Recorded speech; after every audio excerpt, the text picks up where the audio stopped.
दो पोल हैं जिनकी इक्वल हाइट है, पहला पोल ये, दूसरा पोल ये, ठीक है। दोनों के बीच की दूरी दे रखी है 80, ठीक है। किसी एक पॉइंट से एक एंगल दे रखा है 60, दूसरा एंगल दे रखा है मेरा 30, ठीक है। अब मुझे ये ए बी जो पोल है इसकी मुझे एक्चुअल में आपका लेंथ निकालनी है। यहाँ से यहाँ तक x है तो यहाँ से यहाँ तक आपका क्या हो गया 80 माइनस का x हो गया, ठीक है। A B C D E, ठीक है। अब इन ट्राइंगल आपका कौन सा लिया आपका EDC,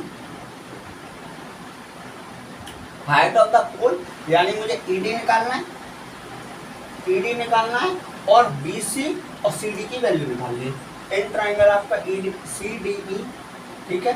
10 30 की वैल्यू आपका क्या आता है आपका ED बाय CD, 10 30 आपकी 1/√3, ठीक है। 10 30 हो गई आपका 1/√3 इक्वल टू आपका ED अपॉन x, ठीक है। अब यहाँ से वैल्यू कितनी आ रही है 10 30, ठीक है। x by √3 equal to ED की वैल्यू कितनी आ गई आपका, मैं रेशनलाइज करूंगा तो आपका √3x upon 3 equal to ED, ठीक है। पहली इक्वेशन। दूसरी इक्वेशन इन ट्राइंगल आपका ABC, ठीक है। AB upon BC equal to आपका 1060, ठीक है। 1060 की वैल्यू आपका √3, AB की वैल्यू AB और ये कितना आ गया आपका 80 माइनस का x, ठीक है। AB की वैल्यू कितनी आ रही है यहाँ से 80 माइनस x √3, ठीक है।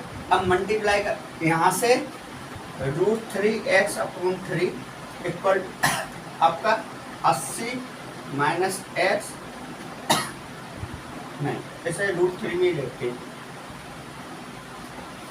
ये वाली निकाल देते हैं, ये लेते हैं इक्वल टू आपका √3, ठीक है। √3 कितना हो गया 3 हो गया,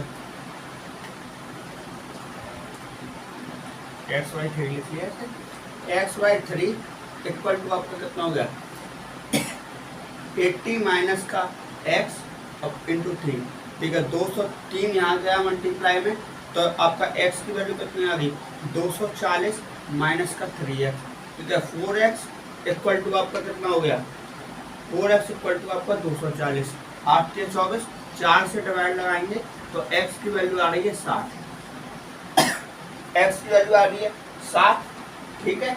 अब ये वैल्यू कितनी आ गई 20, CD की इक्वल टू आपका 60 और BD की वैल्यू आ गई आपका, BC की वैल्यू आ गई आपका 20, ठीक है। अब किसी में पुट कर लो,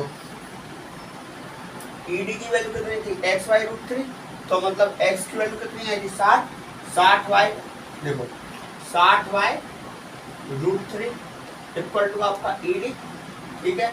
60 इंटू आपका √3 अपॉन 3, ठीक है। 3 इक्वल टू ED और ED की वैल्यू कितनी आ गई निकल के 20√3, ये मेरा आंसर आ गया। यहाँ मैंने ED निकाला, यहाँ मैंने आपका क्या निकाला BC और CD की वैल्यू निकाली है।